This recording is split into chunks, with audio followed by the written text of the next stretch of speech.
How do you go from studies to becoming the founder of a company? Me and Ole had a discussion like, hey man, what is there to lose? Let's give it a shot. What do you guys want to do? That's the question that was pitched to us. We've got the co-founders of Digital Resolve, an agency in the creative space.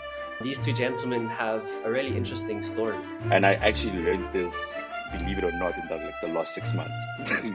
When you come up with a brand, it's always about storytelling, giving a key message to consumers. You should always be asking yourself the why. That gives you your great ideas and your big ideas. Hey, I'm Josh Dillon. So, first of all, I just wanted to thank you for taking the time to watch this episode. Before we jump into the next podcast, I just want to take a quick moment to explain to you why we started the CreatorCast. 4 years ago, I founded a company with the goal of connecting Africa to the digital economy and the world to Africa. Over time, we realized that this challenge was a lot greater than what we had expected. In order for us to achieve this vision, it required something extremely important: community.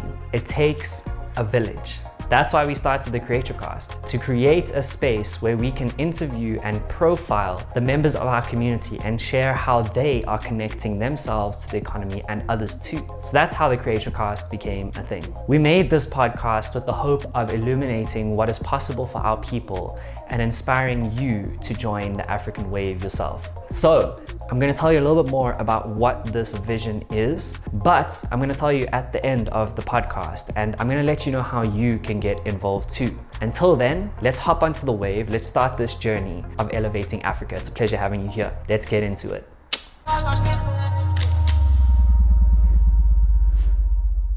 Welcome back to the CreatorCast, or more fondly known as the C.Cast. Today I've got two lovely gentlemen joining us today. We've got the co-founders of Digital Resolve, an agency in the creative space. These two gentlemen have a really interesting story. I mean, being two young guys that have founded an organization that has achieved multiple levels of success. We've got awards. We've got a lot of brands that have been worked with in the past. And yeah, I really look up to you guys. So thank you so much, Ole and Polo, for joining us today. It's an absolute pleasure having you here. So to hop right into it, I wanted to ask you guys a little bit about Digital Resolve. So as you know, Digital Resolve is a digital organization in the creative space. I know you guys specialize mainly in UI, UX design, as well as digital communications. And the goal and the mission that I can see from what I've done my bit of research on is that you guys want to shape the African digital landscape, and you guys have been doing that. You've been walking the talk throughout all of the projects that you've been working on. But before we get into Digital Resolve, there's a lot of young people in South Africa, more specifically the youth of our country. And as we know, one of the biggest challenges that we face is unemployment, right? So I found it really interesting to find two young guys, and even myself, right? So when I was checking you guys out, I saw that both of you went straight from studies to founding a company, right? And a lot of people out there go from studies to finding internships and looking for jobs and are sitting at home unemployed. Whereas on the flip side, you've got people out there that are actually creating work for themselves and creating employment for others too. And I think that's really like something that a lot of people aspire to do. I know it's not easy from my experience, and I'm pretty sure it hasn't been very easy from yours. But I wanted to find out, I don't know, maybe Ole, you can go first. Just find out a little bit about your journey from going from a digital design student to studying post-grad in communications and branding strategy. How do you go from studies to becoming the founder of a company? What was that journey like for you? So for us, basically, it was just a thing of like, during varsity, we just really admired each other's work, and we just had really good work ethic. And from there, we just decided for our final year, since it was like awards years in Vegas. So you usually have awards years in Vegas that you get to enter to go to these Lurie's bookmark awards. And like, obviously, Paul and I have always been in the same class, and we always just like admired each other's work. And we found like this was the best opportunity for us to like collab and work together. So from there, that's kind of like how our relationship started, as us being co-founders together. So it was even like from the smallest things, like our relationship kind of started in terms of like, even at school, with freelance in terms of part-time, help other kids with their the assignments and also kind of like make money on the side for ourselves. And it kind of from there started growing into like a relationship that we built together. So in terms of how Digital Resolve started was basically when I was doing my final year. It was during the hard lockdown of COVID. It was a hectic time, and like obviously Paul and I were both not sure in terms of what we want to do with what's the next step after varsity, because obviously the unemployment rate was going up and companies and agencies weren't looking to employ people. So essentially what happened for us is that we started getting freelance gigs from clients that just knew what we do, and obviously marketing our experience to friends and family and seeing if they're interested in any service that we could offer. And for us, it was amazing because it was a learning curve. As much as it wasn't all about the money at the beginning, it was just about getting experience and actually getting real life experience from the working industry. And then from there, we just started getting our own freelance clients. A lot of businesses during COVID wanted to move into a digital, wanted to be able to still be in business, and we're moving to digital platforms. So that's when Paul and I started designing websites, developing websites for clients. And then we slowly grew our experience and knowledge in terms of how to deal with clients. And yeah, it's just been a learning experience for both of us. I've just really been fortunate enough to have a very consistent co-founder that's always there for support when I need him, and vice versa, I think Polo can run it down the next part of it. So that's just the beginning before we actually started the company. This was just like us freelancing. And then from there, we just got a client, and he suggested us to actually build this thing into something that it is right now. So yeah, I'm going to give it to Polo to carry on. Yeah. So it was very Ole got it right up until that point, and then basically when we got this client, which is an NPO called Empire Partner Foundation, close family of ours, and one of the biggest reasons why we are where we are to an extent. You know what I mean? I think one of the biggest things small businesses struggle with as we start out is that support, for somebody to really take a chance on you and be with you as you make the mistakes and help you grow and give you that chance to grow and expand into something larger. So after all the freelancing, we one of our clients, who was the founder or one of the chairmen of the foundation, was like, okay, guys, listen, you guys seem to have an extra energy that I don't see often. And how do you guys what do you guys want to do? That's the question that was pitched to us. And at that time, so some people say, you always know I'm gonna start a business. I know for a fact that we didn't know. You know what I mean? At that point, it was like, dude, we want work. There's no work. We need money also, type of thing. And me and Ole had a discussion like, hey man, what is there to lose? Let's give it a shot. So that they gave us that opportunity, and they led us into that network of the tech hub with a lot of clients to work with. And that's really where we earned our stripes, where we made the mistakes, where we made the errors, and where we started getting the first bit of money. The journey continues on, a lot of struggle in the beginning. Any word of advice to anybody who wants to start a company, who's looking at this, that please be ready to not have money for the first year, to not have anything for the first year, but then it really does, it picks up over time, and and that's what happened with us. And fast forward to now, we've been able to really grow and work with some very dope brands that you actually never think that exist. And we worked a lot of the credit bureau guys, helping them build new interfaces for their products, for their users, and just being involved in very interesting projects, especially in the tech side. And it matches up with what we decided to do as of recently. And we decided to know what, we were doing the advertising thing. It was fun, but our love really is in UX. And I think that's the biggest thing for us, that as Killer puts that, what, we love building products that people love and that people are going to want to use over and over again. And then that reignited that spark again for us to push again and change the direction of our business to be where we are now. So yeah, that's really the story. That's about the nitty gritties. That's really the story. That's great. What I love about your story is there's so many overlaps that I can identify from my story as well. So just to give you a bit of context, I studied a BCom Information Systems and Economics at Wits, right? But I always tell people that I left varsity without any friends. And the reason why is because while everyone was in the library studying, I was out in Braamfontein shooting fashion films for thrift stores. Like, that's what we would do. And from what I'm hearing from you guys, it's like you guys were also doing things while you were studying, right?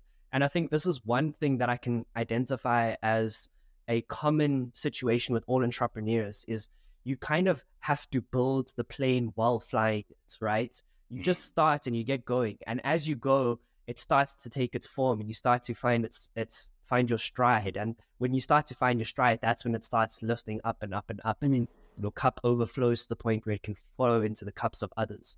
And that's where you guys have gotten to. And I think it's so important. The reason why we do this podcast is we're about connecting Africa to the digital economy and the world to Africa. And in order for us to do that, we need to make sure that people can identify the opportunities that come in the digital space. So we just came off of a live stream with one of our clients, which is Value Ed. So just like how you mentioned now, Polo, how you had clients that were there to kind of nurture you through your process of growth. And we're understanding that, you know what, sometimes you're going to mess up, but this is how you can learn from that. That's also so crucial when it comes to growing young businesses, and that idea of collaboration and working with people is finding those clients that are going to give you that room to fail and going to kind of mentor you as well.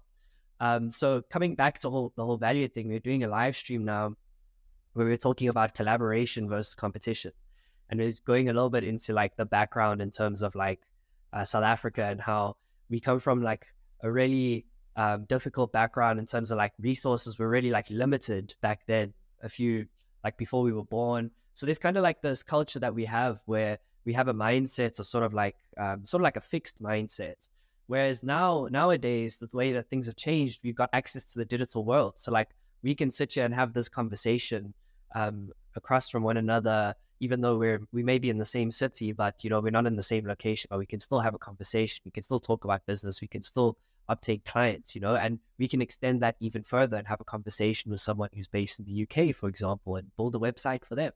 So there's endless opportunities. And I think what is really great about what I'm hearing from what you guys are saying is you guys have really leveraged this concept of collaboration, being co-founders and also working with clients that understand your position, that are able to grow you and nurture you and uplift you. And I think that's something that's so important going forward.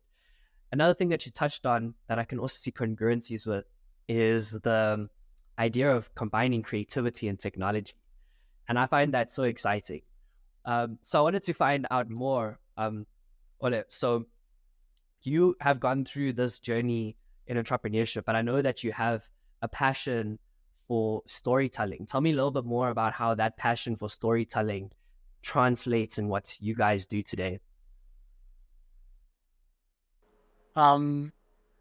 Should I go for this? Okay, cool. So for me, essentially, I think the aspect of storytelling in terms of tech, how it kind of coexists together is that obviously when we went to school, our expectations for Paul and I can speak for him as well, is that we're going to go to agency, and like that was a key thing that they mostly taught us at school was, okay, cool. When you come up with a brand, it's always about storytelling, giving a key message to consumers. You should always be asking yourself the why.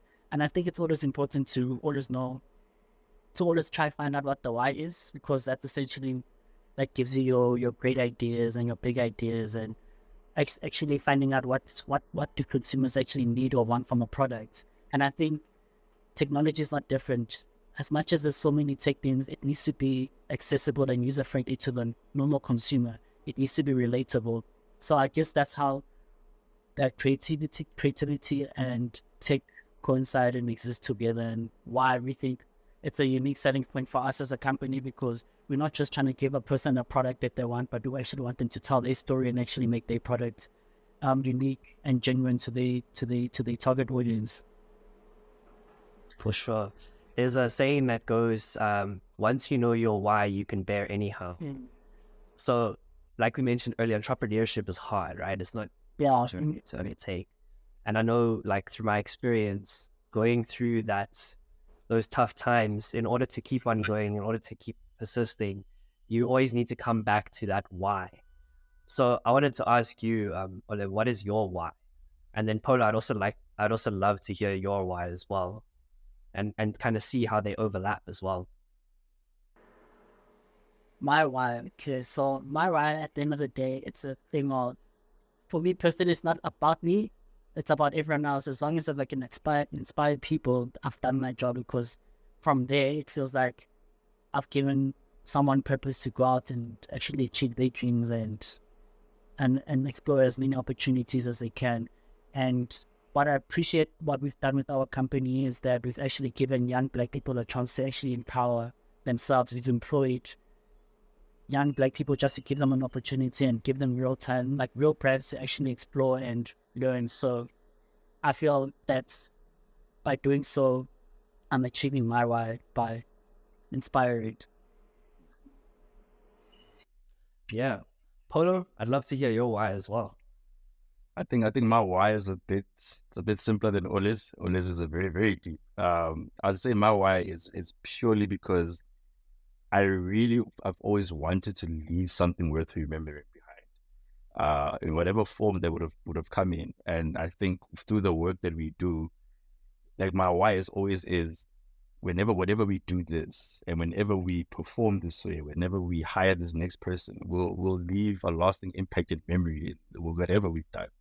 So for my why is every day is like I wake up every day, even some days when I don't want to, and the why in me saying I want to leave something that's worthwhile after I'm done here. You know what I mean? Like I want to leave something impactful, something worth remembering, and something that's going to improve people's lives at the end of the day, whether it's we worked on the next dope app that's going to change people's lives, or maybe giving people a chance to shadow us as we work.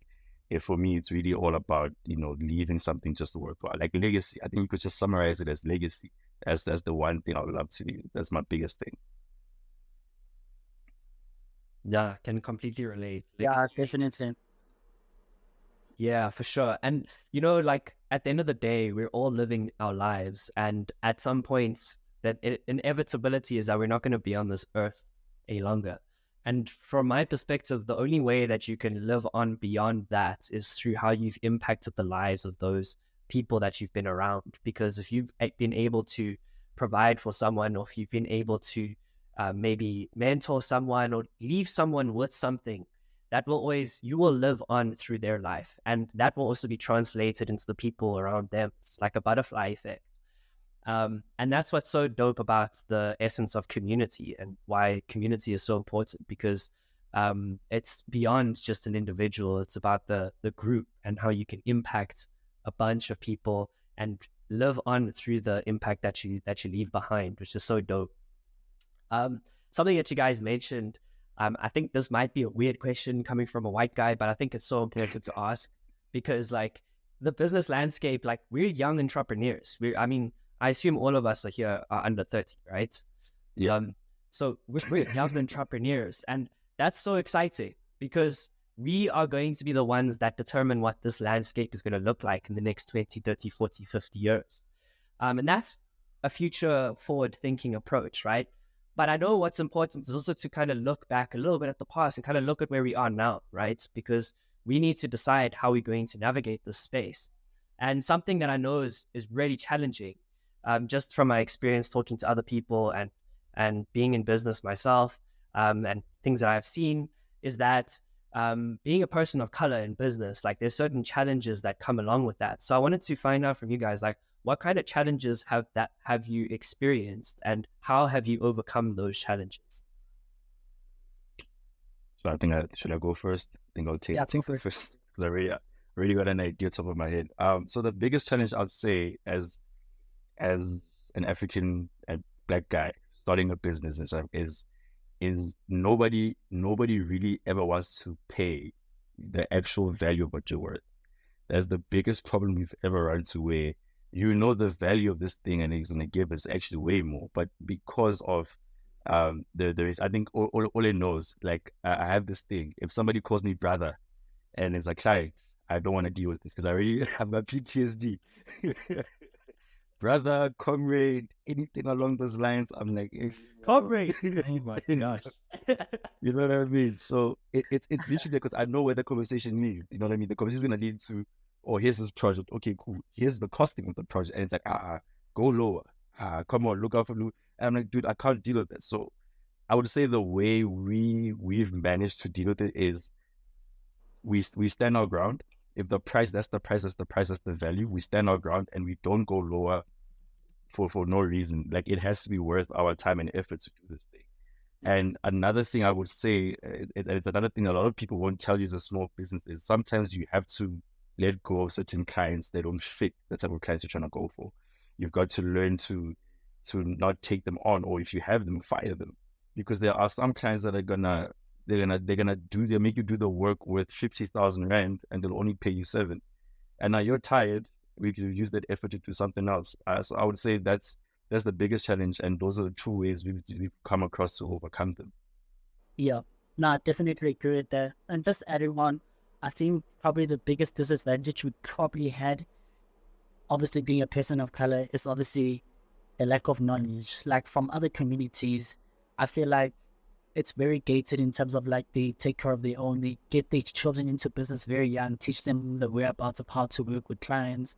So for us, it's a bit slower than it should have been. If I believe that if I was a white person, for example, that it would be easier for me to get into the right rooms. For us, we still have to, learn, make connections for ourselves, and build our own kind of networks. Because I think for Paul and I, we're the first generation of entrepreneurs in our family. So even for that, it takes a lot of support from your family to actually believe in your dreams, to actually do this entrepreneurship thing. Because most traditional families would be like, yo, guys, go get a job, bring money home, move out, and like our parents have actually given us the time to prove ourselves. And I mean, it shows that it's a thing, it can be done. And like, we just honestly just need to give more young people and people of color a chance to prove themselves in the world, because I mean, we really have a lot to offer.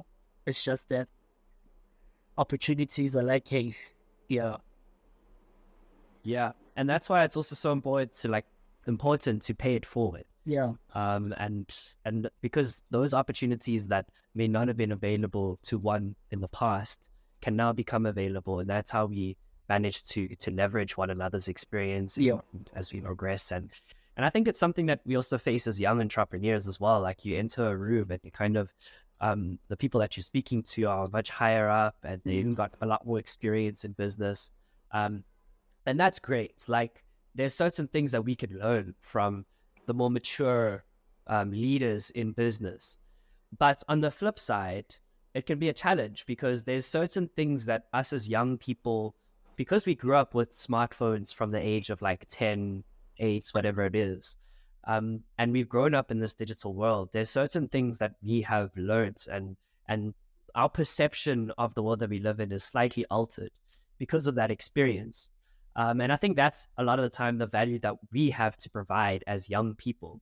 So the next trick is like, okay, if we know that we have this value, and sometimes this value can get overlooked by higher ups in business, how do you kind of like overcome that challenge, right? Because you might know for a fact that when I design this site, it needs to be designed XYZ, and the reason why is because it's going to result in more sales and blah, blah, blah. But you might come across a client who's now saying, no, that's not how we do it. In the past, it's been done this way, and this is the way that we should do it. This is the way that's worked in the past, so we're going to do it this way. How do you like navigate that kind of environment as a young entrepreneur? Because that's something that I've kind of run into, especially in my experience.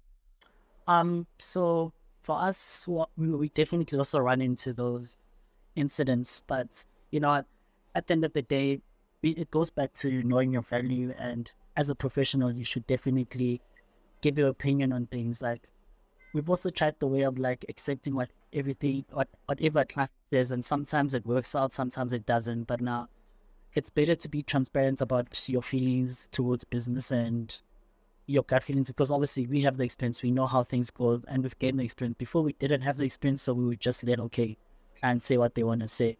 But things are kind of different now. We kind of know how to deal with the clients, and if that's the case, like, it's gotten to the point where we really just know our values. So if a client's gonna really make it difficult for us, it's not someone we want to engage with, because at the end of the day, you need to build a clientele that you guys can have a good relationship going forward.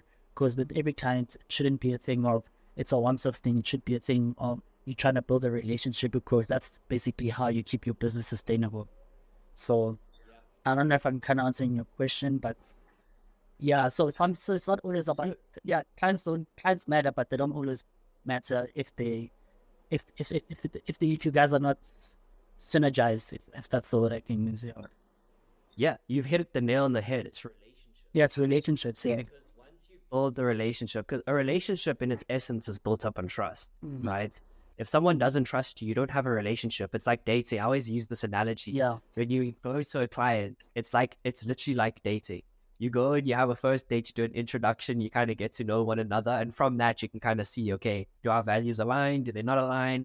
Do our ways of thinking align? Do they not align? Yeah. And based on that, you can go to the second date. Now you're sending through a proposal.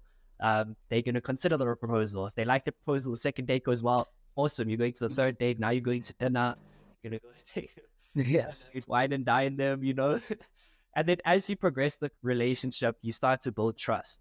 And as you deliver it, you start to build trust. I think one thing I'm talking about connecting entrepreneurship to the creative space, one thing that I've identified, especially when it comes to creatives, is creatives can be very inconsistent with the projects that they're working on, right? Yeah.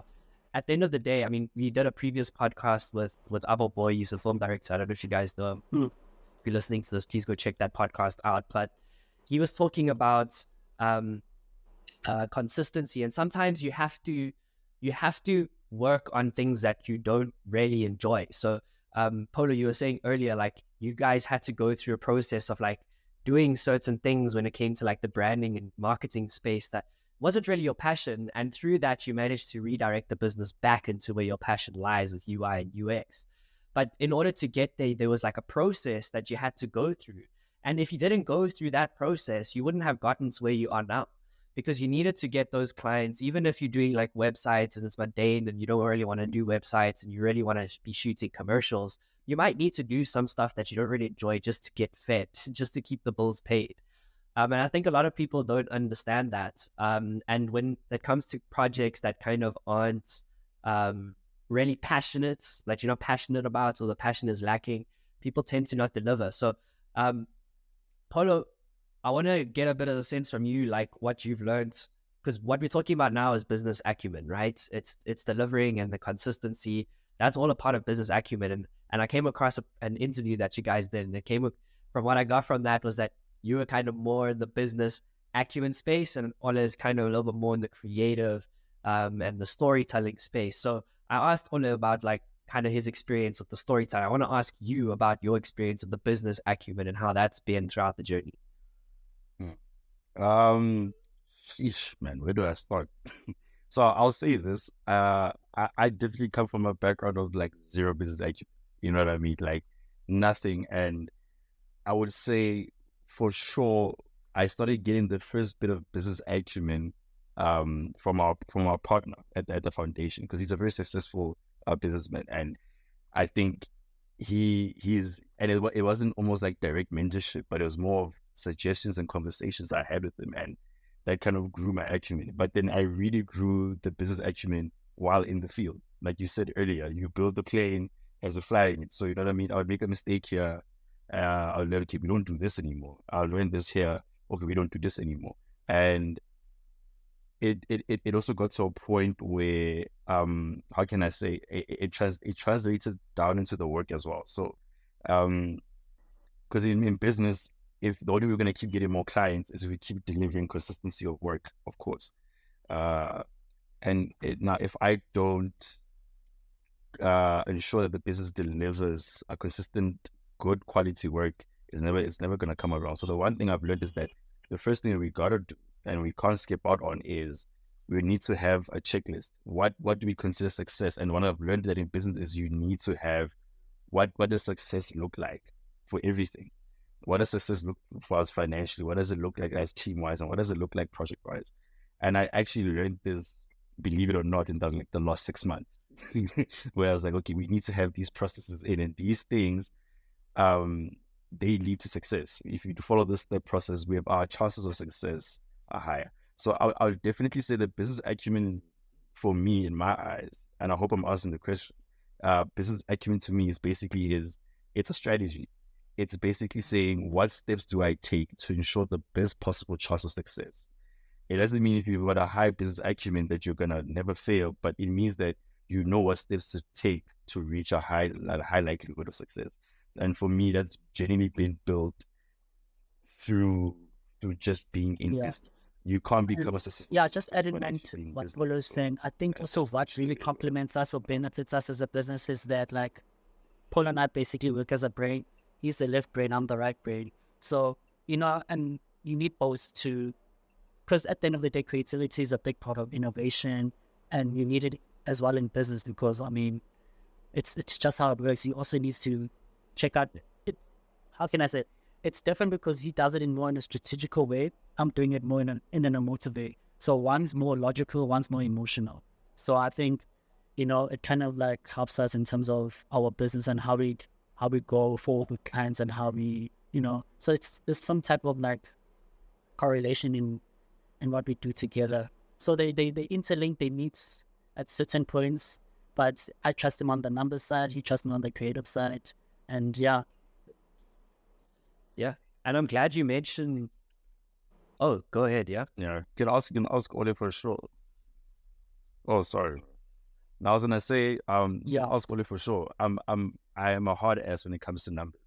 Like, he knows every month. I'm like, dude, yeah, this is not lining up. We need to, you know what I mean? Because creative. like for me, I understand he's a creative. He's gonna be very, field open. So when I see the numbers, I was sort of the stress to be like, dude, we need to get the numbers right. Otherwise, we're not going to. I was having a conversation with an accountant today, and we were talking about creativity. Now, I was just saying, like, no, creativity can be applied to any job, even if you're an accountant. And you know what she said to me? She was like, if you're going to apply creativity to accounting, you're going to be finding yourself up in jail.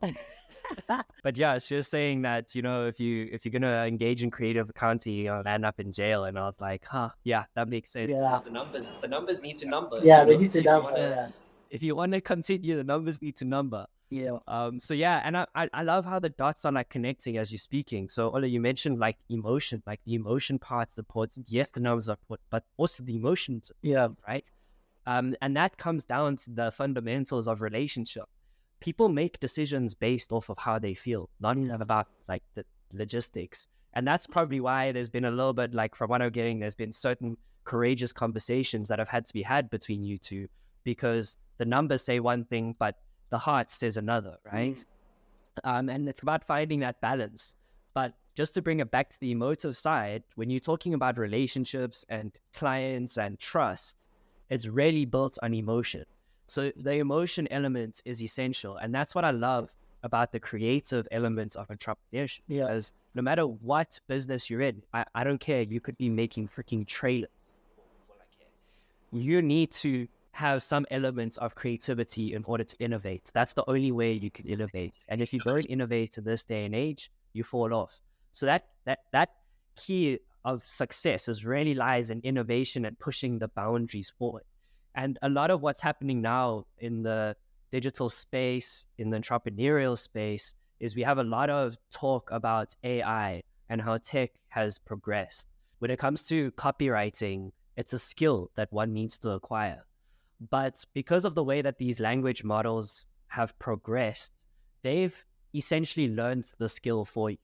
So through analyzing all of the text that's available on various digital platforms on the internet, from various websites that have all been written by professional copywriters, you're able to extract that skill and apply it in the context of your business, which has never been possible before. And it also applies to other things as well. So to give you another example of what we've used it for, we've had clients that have requested us to develop websites for them. And one of the biggest challenges that we have is when a client requests us to develop a website, they don't have a brand. A lot of them don't have brand identities, especially your smaller clients. And the challenge with that is now you're trying to build a website without having a defined brand.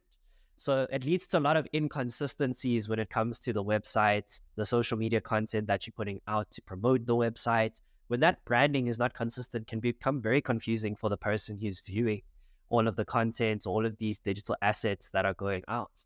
So what we don't have a brand specialist in-house at JD Creations, but what we do have is we have AI, which has the knowledge of a brand specialist or brand professional. And what we did was we consulted AI and got it to guide us through the process of creating a brand identity document, to the point where we've been able to engineer specific instructions that we give to the AI in order to extract a brand identity document. So that's a whole new value proposition that we can include in our business that we wouldn't have been able to include before. And I think the reason why it's important that we talk about this is because to anyone who's listening who might be looking for a job or might be wanting to start their own business, it's literally never been easier than before to actually start your own business. Even if you have no idea in terms of how to copyright, you can start a copywriting business because you can leverage the power of AI to provide quality copy to clients. And if you're able to do that, you don't even need to go the route of starting your own business, because, starting your own business might not be for everyone. It's very difficult. It's unpredictable. There's a lot of uncertainty involved. A lot of people don't have the appetite for that risk. And if you're someone who might not have the appetite for that, you can also find a business like Digital Resolve or JD Creations and provide that service to that business and get paid and create your own opportunity. So I think the time for us of waiting on government to provide jobs and to provide opportunities, like, that time is up. It's up to us as young people to create these opportunities for ourselves.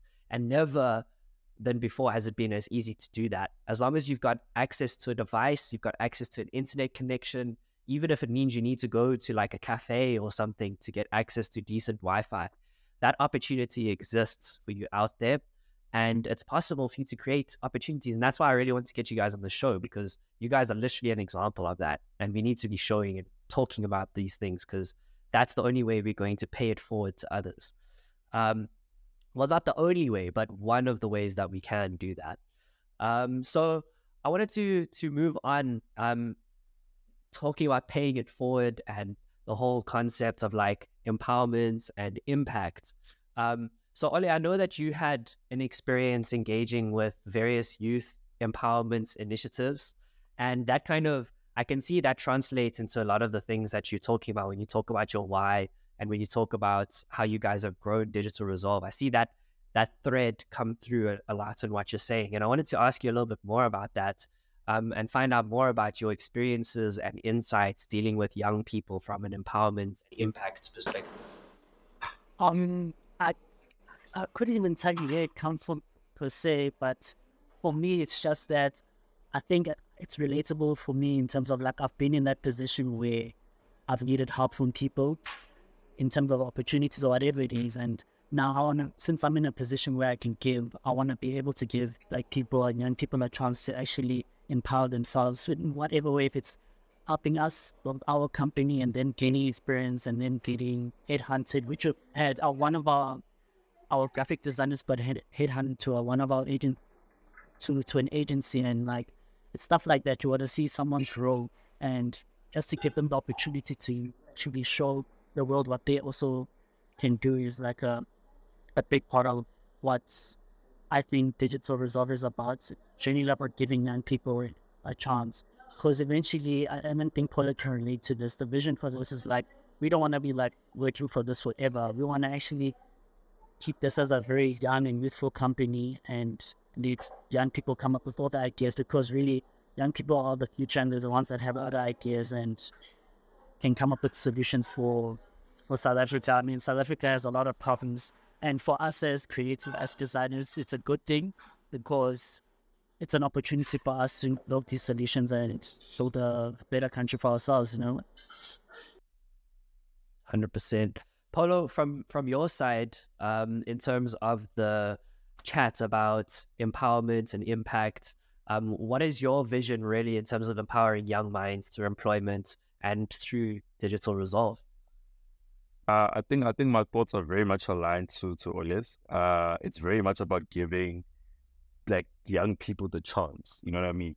The one of the things that even motivated the creation of this company in the first place was that the idea of going into an agency and having to work under this hierarchy, and you come up with the idea, but then it's going to be taken credit for by the guy at the top, and all of that was just very frustrating, because in my head it was like, if I've got the idea, if you got the idea, you should get the credit for it, and you should get the big ups for it and everything. And I feel like as with creators are some of the most introverted, extroverted people out there because they want to be heard, but they don't want to do it by actually speaking. They actually want to throw it via other ways they want to do it.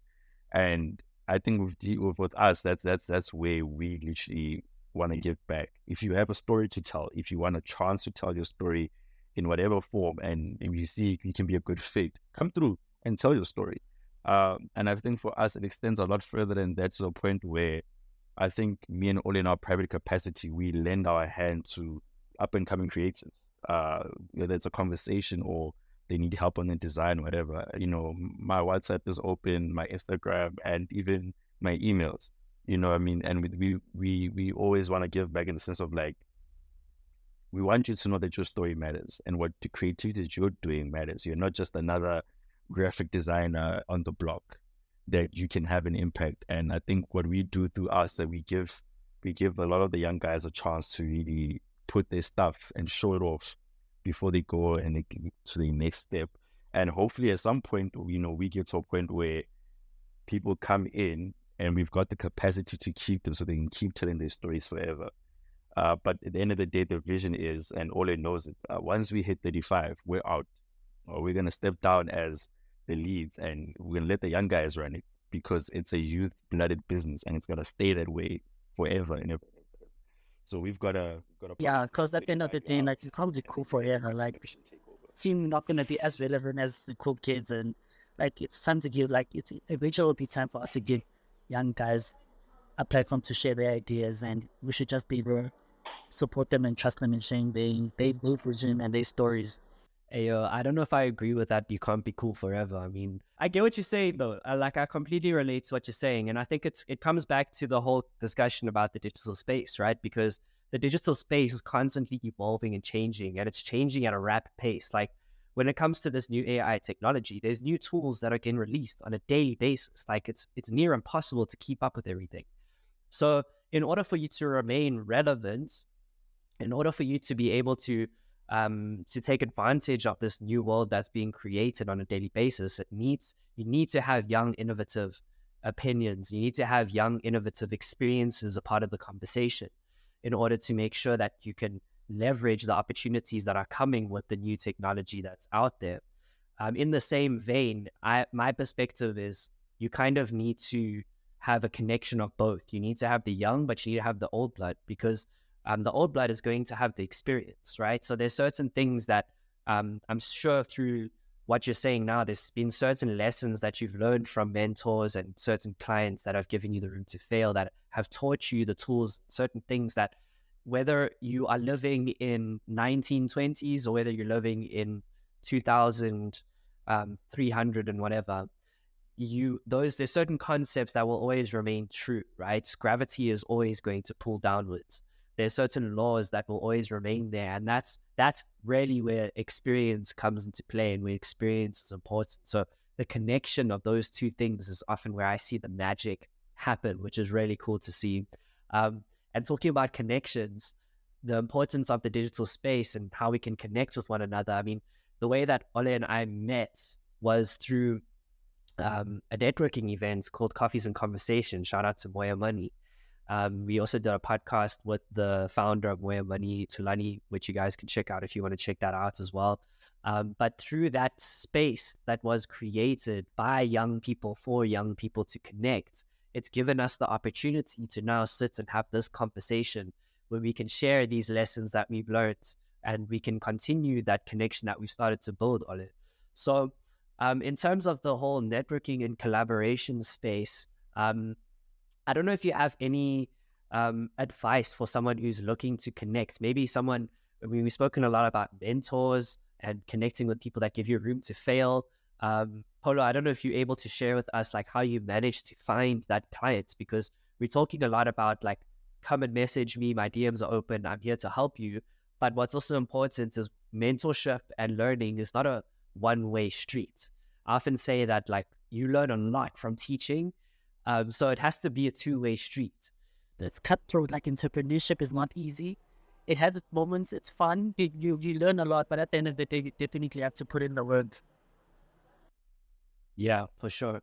Yeah, offer value. that's the best thing you can do. Because if someone's going to mentor you, it's an investment. That person is investing their time, their energy, and sometimes even their money into you. And investments are not sustainable unless there's some sort of return. And that's important, to be able to offer that return. So mentorship, anything in life is not a one-way street. There's always two sides to the coin. It's just about making sure to offer value on your side as much as possible. And I like what you said about how, like, there are bad mentors. Yes, there are bad mentors, but it's also even the good mentors. You always got to make sure that you kind of, what I've learned is you got to kind of balance the advice that you get from people. So you need to get advice from multiple different sources, because there's going to be certain biases behind that, right? So what my main mentor has also been my clients, right? So there's certain things that when I go and ask a certain question, he's obviously going to give me an answer that's sort of biased to the success of his business, right? And that's understandable. It's nothing bad from his side. It's just the way it is. And if you go to another mentor, they're also going to give you advice that's biased to their perspective. So that's why I think it's also important to have multiple people that you consult and get advice from, and then formulate your own opinion instead of just kind of like being a robot and doing what this person tells you to do. Because that's what I found is when you do what the person tells you to do, that's when you can kind of find yourself in experiencing a negative kind of outcome from having a mentor. So this is great conversation. This is really dope. I see we are approaching 1 hour. So I'm going to start getting to the point when we wrap it up. So we've spoken a lot about Digital Resolve, where you guys have come from. We've also touched a little bit more about like where you are at, how you're using AI in your business and how you're progressing, how you're looking at ways to pay it forward, because you've managed to grow this business to the point where you can sustain yourselves, but also sustain others. And that's great, because that's so exciting for me to hear, because it's an example of what's possible.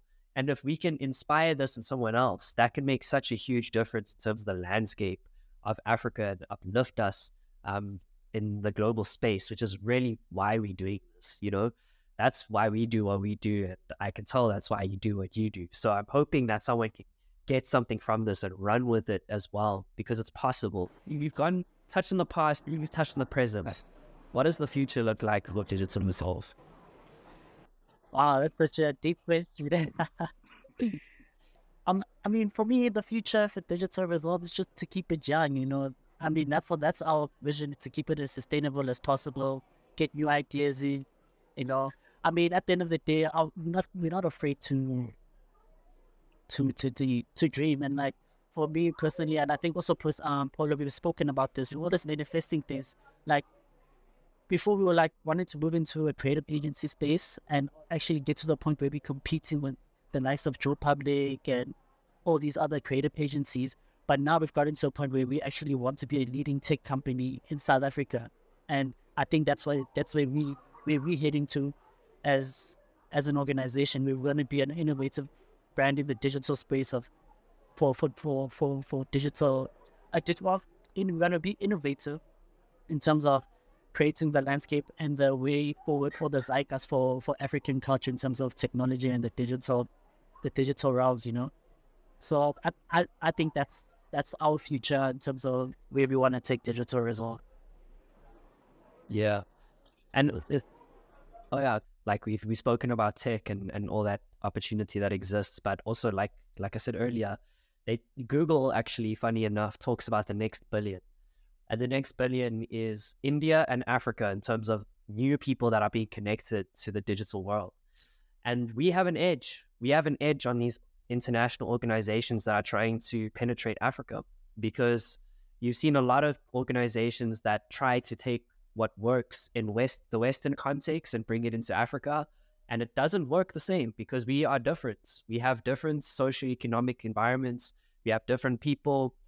We have different challenges. We have different solutions to those challenges. So we have an edge. And I do believe that what you're talking about is 100% possible. It's just up to us to actually, first of all, believe it, because I firstly believe that your thoughts, what you believe in your mind, will translate into your actions. So if you don't believe something is possible, you're not even going to try and take action to making it come into reality. And the more actions you bring forward to the table, the more you start to see this reality form around you. And I think that's why it's important to make sure that we believe, because we can bring that forward into reality. Sorry, just to interject there. I definitely agree with what you're saying, and I think for us as being Africans, we've already got the template from European and Western countries. We don't really have to reinvent the wheel. We just have to take inspiration from those ideas and just bring them to Africa. We just have to have the vision to see it and see how we can implement those ideas and make it relevant to our communities. Because I mean, the digital space in Africa it's emerging. It's already established in Europe. We have the ideas, we have the opportunity, we have the skills to be able to do it. So I think it's an exciting time for us as young entrepreneurs, and we're definitely gonna make strides in the future, definitely. So I'm hella confident that all of us here will definitely be successful in whatever journey we take, Yeah, 100%. And that invitation that Ole just gave now is extended to anyone who's listening. If you want to be a part of this movement, if you want to be a part of this reality that we're envisioning together and co-creating, I really just want to invite you to be a part of this community that we're building, because that's literally the purpose of that. Is it takes a village, right? It takes a village to make something happen. So really, that's what we're doing here. That's what we're doing today. And it's been an absolute pleasure to have you guys on the podcast. I really appreciate your time. I don't know if there's any last words that we'd like to share before we wrap up. Ole, any other things to touch on before we wrap up? No, I think I've said everything I've needed to say. Thank you for having us on, and hopefully we can do more of these conversations and inspire more people. 100%. Yeah, man. Polo, we're going to have to continue this on a live session after this, because that conversation that you started up, like, we can continue that. I've also got some thoughts in terms of that. I mean, if you look at, just to give someone a bit of a taste, maybe we could do a part 2 of this podcast, who knows? But I don't know if you guys know this, but a lot of the financial services that have been provided in Africa have been translated into the European context. So those was initially solving African challenges, sending money via your phone, for example. That was never thought of in the West. Yeah. Now you see that idea be translated. We've got the best banking Also system need to in the world. That's crazy. Africa has the best banking system. And where does that come from? It comes from the problems that we face, because we're having to identify solutions to solve those problems. So people often, they look at the problems and the challenges that they're facing, they look at it as a drawback. But I look at it as it's actually a perk, because if you're facing this challenge, you need to identify a way to overcome it. And through that process of identifying ways to overcome it, you're equipping yourself with tools that can be applied in other contexts as well. So our unique problems are actually our superpower.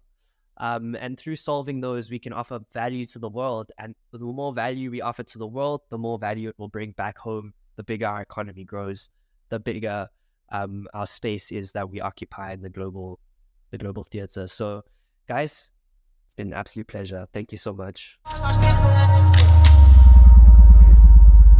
Once again, thank you so much for joining us on this episode. My hope is that we have illuminated what is possible for you. My hope is that we've inspired you to start your journey of elevating Africa in the global space. It is possible.